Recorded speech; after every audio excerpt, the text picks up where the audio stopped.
Welcome to or welcome back to the channel, whichever one it is. As always, I'm just very glad that you're here. This video wasn't going to happen this week. I struggled to make a video. I was trying to make a video with the Anschutz Model 335. The weather was not on my side whatsoever. So I made a post on my YouTube community page saying that there wasn't going to be a video, but I was hoping to go live or maybe do a Q&A type of scenario. And a few people messaged to say or commented to say that they would actually be keen to see a breakdown of my kit and the bits and pieces that I've got. Never really intended on doing one of these videos because I didn't want it to come across sort of a little bit, well, you know what I mean. I've got more kit than I actually expected. So what I'm going to do is I'm going to break down the bits and pieces that I've got, the bits I use at what point, why I use them and when. So that's basically what this video is. So yeah, strap in, let's have a look.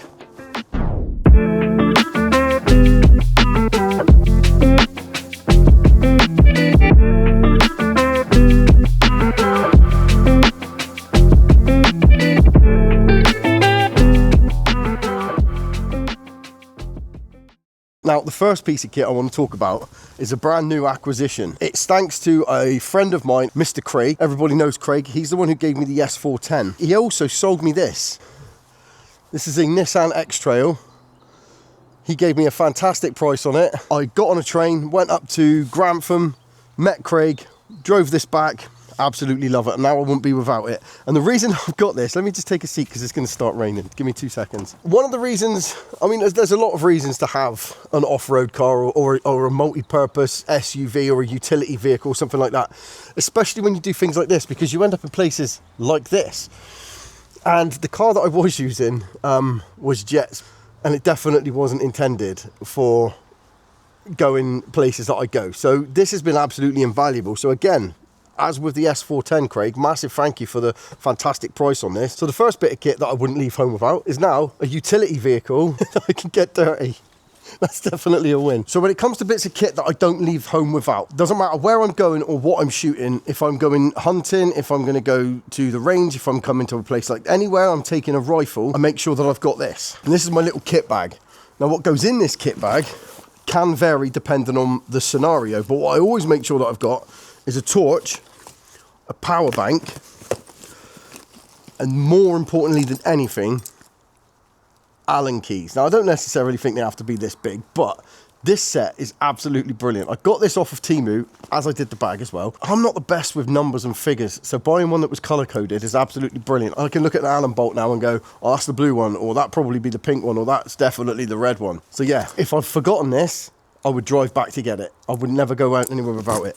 This bag is fantastic, to be completely fair. It'll go around your waist, over your shoulder like that. You can sit there like this. You can carry it however you want. I think it cost me about 12 quid, something like that on Temu. And you could buy loads of crap on Temu. Don't get me wrong, there's loads of crap that just falls apart very quickly. In fact, I've got a bag in the truck. It didn't last a month. It's still good for putting stuff in, but you wouldn't want to carry it anywhere. Straps have fallen off, I've tied them back on. It's good for keeping things contained, but it's not good for use. And this one is quite the opposite. Zips are good, loads of pockets all over it. It's got things to hang stuff off of. It's very comfortable to wear. You can chuck it around the back there when you're doing stuff. I can put whatever pellets I need. It fits the targets that I'm going to be taking. It also has a knife in it, but I've got to show you this. I don't know if you've noticed, but I've got my own flag and nobody's asked me to take it down yet, which is nice. Knife. Never leave home without a knife. I've used that to hold my flag up. But that's the other very, very important piece of kit that stays in this bag. Right, if I'm going to go to a range, I'll take whichever rifle I'm going to be working with. I'll show you those in a second. So I've recently picked up this off of Vinted. This is a pellet catcher, as you can probably tell. Came with these. It cost me about 7 quid with a load of targets in it. So I always make sure that I've got something to shoot at, whether it be these sticky ones, so that you've got something to shoot at. And invariably, I'm normally taking springers to the range at the moment. As you probably, if you've been watching my channel, you'll know that I've got a bit of a thing for the springers. So let's have a look at the springers really quickly. So you've got my TX200 in 177 caliber, absolute weapon. I really, really, really do rate this thing. And of course, the Anschutz 335, model 335. I still got a few bits and pieces to do with this one. It's actually a wicked little tool. I really do like it. I've got a lot of plans for its future. It's not going to be staying with me, but we'll talk about that at a later date. I want to get it pellet tested. I want to get it dialed in a little bit, and then I'm going to sand it all back, make it all look nice, and probably blue it as well, but we'll see. So that's the Anschutz Model 335. Now we're moving on to HW 77. Possibly one of the greatest guns I own. I don't know if it's the best. We'll talk about all of that in a second, but this is the HW77 and this is my HW97. Look at that. Now, people ask me all the time, quite often actually, which one do I think is the best? At this current moment in time, what I think is the best and which one I prefer are two very different things. I would say that the best one that I've got at the moment is the TX200 in 177, because I've not really explored how far the rest of them can shoot, but I know that one can shoot 70 meters and it can do really well. So the best that I've got at the moment is my TX200 in 177. My favorite, I don't know what it is. I couldn't be without this one, and that's my HW97. I saw John from Hawkeye TV. He did a review on it, and I picked it up in the shop, and I just said to Bryn, I was like, nah, we got to make that happen. I'm going to have that, and here it is. So that's my springers. I've taken my spring rifles out once hunting, and I have shot a rabbit with the HW77. That picture's right there. So I have done that, but I also found it really cumbersome and a little bit strict. There was a few rabbits there. So once I'd shot one, I then had to mess about, and then by the time I'd finished it, we were all gone. I was learning how to stalk at that point as well, so an underlever rifle while I'm learning how to stalk rabbits wasn't the one. I actually go hunting quite a bit. I go hunting like at least 2 or 3 times a week if the weather permits. But I don't tend to video it, and the reason I don't make videos out of it is number one, I don't really shoot many things very often. I'm not very good at it yet. And the other one is I don't know how to format the videos yet. Once I figured out how I want the videos to look and how I want them to be edited and how I want to put them together, then I will start making those videos. But I'm hoping this channel is going to have a lot of longevity, so I think it's going to be a good addition to the channel when I do start introducing those. For the time being, I will stick to the spring rifles in a sort of a range scenario, if that makes sense. So that was a brief dive into my springers. I absolutely love my springers. People say often, they say, you know, which do you prefer? Do you prefer springers or do you prefer PCP? It's a sort of double-edged sword for me. When it comes to actual functionality and use, I think that PCPs can't be beaten. I think that they are more efficient, they're quieter, they're more stable. They're just, so if you want to go pest controlling, or you want to go out on some live quarry, or you want definite precision shots, PCPs are definitely better. But when it comes to enjoyment and fun and actual sense of achievement, you can't beat springers. It's as simple as that. I love shooting springers. I don't think I'll ever go off it. I just think there's something special about springers. So that's that. Springers, done. Obviously, when you go to the range as well, so this is going to bleed into between the hunting and the range sort of stuff. Sometimes I do take my PCP rifles, and the PCP rifles that I own, Crow MPO2, which was the first rifle on the channel. This is in 22 caliber, and it's an absolute beast. I really, really love this thing. This will do anything in. This will shoot absolutely anything, targets or quarry up to 25-30 meters with pinpoint accuracy, just as much as any of my other rifles. It did need a little bit of doctoring when I first got it. I did need to take the anti-tampers out, and I needed to adjust the hammer spring because it was at about 9-something foot-pounds. It's now at 11.2, I think. With a heavy pellet. So this is a very effective PCP, and it's a budget PCP as well, which makes it even better. So if you're just getting into the hobby, into the sport, 100% recommend a Crow. People don't always rate them. I do. I think that this is one of my, this won't be leaving me either. This is one of my best guns that I've got. It's phenomenal. Then that leads me on to Air Arms S410. And this was a gift from Craig, same person I bought the car off. And on top of this one, I've got the One Leaf NV500 Commander. I'm trying it out on here at the moment. This piece of kit, they sent it to me a while back and asked me to do a review on it, and I didn't rate it. I'm going to be completely truthful with you. Didn't rate it at all, so I offered to send it back and said I'm not going to have many nice things to say. The quality through the scope wasn't there. I just didn't enjoy using it, to be honest. With that said, as a night vision piece of equipment, it was faultless, absolutely brilliant.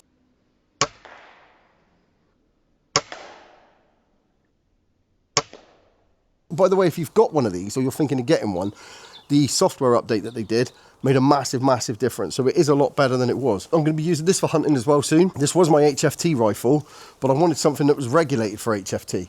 So obviously from there, I'm going to get it. I'm going to get it. I love holding this thing. The S510 Ultimate Sporter from Air Arms. My mouth goes a bit dry when I talk about it because this thing, it's next level. This is some next level gear, and I really don't know. I really can't praise it enough. Upcoming video with this, featuring this and my HW100, because I think it would be a great shoot side by side to see which one's which, to see which one's better. I think that the HW100 it's going to take some beating, if I'm being completely truthful with you. But this one, it's almost art, isn't it? I love it. Absolutely love it. And then we've got my HW100. We're going to talk about that more in just a second. But if you're going to go to the range or you're going to be shooting PCP rifles at all, I can't recommend a bottle enough. There's nothing wrong with a hand pump if you're not going that often. But I have literally shot tins of pellets at the range before. I've literally gone through 500 pellets easily in a day at the range. And that involves having to pump my bottle back up by hand repeatedly. And there's better things to do in life than that. So if you're going to be out on a PCP a little bit more regularly, get yourself a bottle, get it in test as well, because then you can get it refilled. You can buy them on Marketplace out of test and then take them to places to get them tested. But it's just weigh up the pros and cons. If you go to your local RFD, I managed to pick this one up for 90 quid. And it was full in test for about 5 years. So definitely get yourself a bottle. It's definitely worth having. Now, on the subject of bottles, on the subject of refilling your bottle, always make sure that you've got your filler probe as well. Very, very important. I always make sure that my filler probe is in the respective boxes. So I always make sure that the filler probe for each rifle is in its hard case. That way I don't forget it, because I have still forgotten it and it's still bloody annoying. So now we're going to talk about the things that I take hunting with me. Now this is the thing that I do the most. Although you don't see it on the channel, as I said, this is the thing that I do 2 or 3 times a week if the weather's right, and I'm quite passionate about it. So I want it to be right. When I start doing it on the channel, I need it to be right. I need it to be correct. If you're going to be shooting at live animals, you need to give them the respect of being able to do it. And you can practice on targets, you can practice on other things, but I do take the hunting very seriously. So it will feature, as I said, but as it stands at the moment, this is my hunting setup. This is my HW100. It's my HW100 on my Manbilly carbon fibre stand with the bull clamp head. All the links in the descriptions will be to this Manbilly. This is fantastic. It really does stretch up very high. It goes very low. It's also silent. It's got screws on the legs and everything, so it's very, very quiet, which makes this thing invaluable. I make sure that I've got this with me every single time because this thing is brilliant.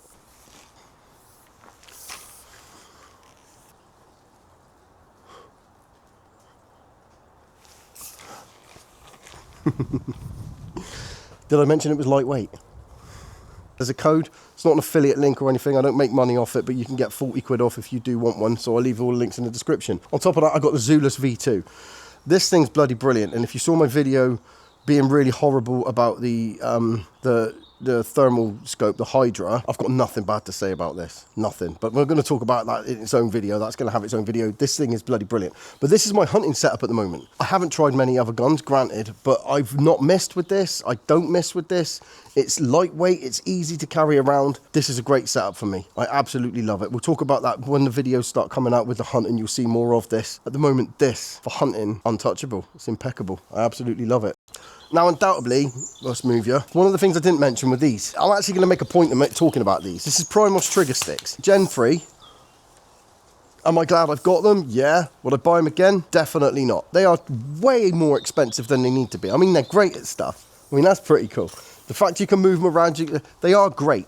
They're very, very good. Massively overpriced in my opinion, because you can get other sticks that are half the price that do exactly the same job. With that said, I do like the fact that I've got them. But it doesn't matter how much kit you've got, it doesn't matter how keen you are, none of it's worth anything without a bit of knowledge. And this is the most important thing to me. This is the most important thing about this channel for me, is the knowledge that I've been gaining. Now, I was very, very lucky a few months ago to meet an absolute Goliath in this sport. And as far as I'm concerned, he's right up there. I've got a lot of respect for this guy. And that's Mr. Matt Manning. And if you don't know Matt Manning, he is the man behind Airgun Extra with Rich Saunders. Fantastic channel. I'm not going to try selling it to you because if you watch it, it will sell itself. It's full of information.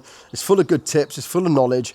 Those two blokes together are a wealth of information and knowledge. So definitely worth checking them out. But I had the absolute honour of being invited to Matt's house to meet him. And not only was he a top gent, was he an absolute diamond. Very, very humble and very, very willing to pass information on. He was also very generous and he gave me a lot of really cool stuff. One of the really cool things that he gave me has become an important part of my kit, and I'm going to show you it now. Bear in mind, he hasn't paid me for this. He doesn't even know that I'm talking about this. He probably won't even see this video, to be completely honest with you. This was months ago, but he gave me this.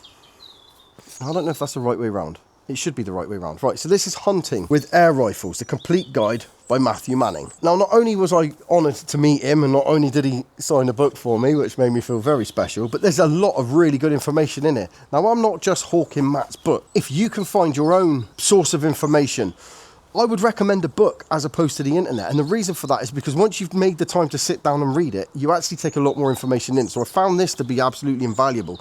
There's a lot in here about hide hunting and things like that, which I kind of thought you had to have a hide. You really don't. There are other ways to stalk animals. I do love having a hide though. That's 2 bits of kit that I didn't bring. I've got a little seat that you pull the top over. I think I've got a picture, I'll put that over here. And I've got another one that pops up, and both of them I bought on Vinted for about 20 quid. They're brilliant. They're a lot of fun. When it comes to proper hunting and proper stalking, you really do need to learn some fieldcraft. Lots of information in a book. There's also lots of really cool recipes as well. For me, a book is invaluable. Knowledge is key when it comes to any of this. You can have all the kit, and like I think we can all agree, I've got kit, but none of it's worth anything without a little bit of knowledge. Another piece of kit that I've got that not everybody needs to have, but I found it to be really, really useful, and that's a rangefinder. And the reason that a rangefinder is useful is not only it can tell you what the range is, but when you're trying to learn ranges yourself, you can have a guess and double check yourself with a rangefinder. And I find myself doing that quite often, even if I'm not shooting. If I've got the rangefinder handy, I might just have a look at a tree and just go, well, that looks about 16 meters, and then I can have a quick look through there, press the button, 15.2. So I wasn't too far off. So this is a very handy bit of kit for that. Again, knowledge is key. Above all, when you're getting into airgun shooting in general, if you're going to own an airgun at all, have access to or get your own chronograph. It's incredibly important. All of these guns are chronoed regularly. I use an FX chronograph usually. It's a lot easier when it does work, but it hasn't been working that regularly. It's a bit of a pain in the ass, to be honest with you. What I've got here is something that hasn't been on my channel yet, and this is a Nate Croney. Nate Croney is an Australian company, and fantastic people to deal with. He's a lovely guy, and he's very funny, but we've got a very similar sense of humour, so I actually can't wait to show this on the channel properly. I'm just getting my head around it, getting to grips with it a little bit more, but it also came with some smart targets, which I'm still trying to get my head around. But once all of that's sorted, I'll make a video about the Nate Croney, which I bought, by the way, so I can say what I like about it. So far, I love it. It's very, very good. If you are new to shooting and you're not aware of why you would need a chronograph, there's lots of information on the internet about it. I don't really want to talk about it too much because I don't like to give information that people will hang their hat on, purely because I don't want to say the wrong thing. But without a chronograph, you can't be sure that your gun is under the 12 foot-pound legal limit. And when I say under the 12 foot-pound legal limit, I don't mean get it to 11.9 and think that that's ideal, because it really isn't, because you probably haven't tried a lot of different pellets to get it to 11.9. There will be a pellet that puts it at 12.6, for instance, from 11.9. So a chronograph is very important. It's just very, very important to keep an eye on your foot poundage. Check your foot poundage, people. There's of course stuff that I've got that I don't need, that you don't have to have. Things like digital optics, I don't think that they're absolutely necessary. I think that if you're actually going to be learning how to shoot from scratch, start with actual optics. Optics are way more fun to shoot through. You'll learn a hell of a lot more shooting properly through an actual glass scope. If you do go out at night, obviously night vision is a lot easier, but I try not to shoot in the day with digital optics, and the reason for that is because I'm trying to learn HFT. Learning HFT involves holdovers, it involves using your scope properly. So again, knowledge is power. Now, of course, I could go into hours and hours of talking about scopes and optics and things like that, but I'm not going to. I've got several different optics. Some of them were gifted to me, some that I've bought along the way. Your optics are very, very, they're subjective. They are what you prefer. And at the moment, I'm absolutely in love with my Falcon. That's probably the best scope that I've got, is that Falcon S181. Absolutely love that thing. But I've got Hawk scopes. I've also got some other bits and pieces. The CV Life scope, love that. That's absolutely fantastic. So there's no point in me going into scopes too much. It's a case of trial and error. Go to a shop where they can let you look through them and things like that. The rifles that I hunt with, I've got digital scopes on them because I tend to go out at night to hunt. But ideally, I'd be shooting with optics. I just prefer them. It's just there's something about optics. That's a quick run through of my kit. Now, you genuinely don't need to have this amount of kit. You just don't. I'm a bit of a hoarder. I can't help myself. And I've been put in lucky positions where I was able to acquire this amount of kit. If you're just getting into shooting, you need a spring rifle with a decent scope and a tin of pellets. That's it. That is it. That's the beautiful thing about spring rifles, is that there is not a lot to them. And genuinely think that it's a lot more practical and a lot more achievable. I bought my HW77 at my RFD, my local RFD, for £200. That is a forever rifle. That won't ever let me down. It will need seals at best. With a decent scope and a tin of pellets, I could disappear all day. So you don't have to have thousands of pounds worth of equipment. You don't. You just don't. The only reason I've got all of this is because of the channel. That's it. So Liam asked me an interesting question the other day. He said, gun to the head, metaphorically, of course. You had to get rid of all of them but one. which would it be? And yeah, I think you'd have to pull the trigger because I couldn't decide. In all honesty, and this is a true story, if I had to be left with just one rifle, it would be a Springer. And at the moment, it would be the TX 200 in 177. It's not even my favourite rifle. It's just the best. It would do everything I needed it to do. But I wouldn't want to pick, really. I love them all. I just genuinely love them all.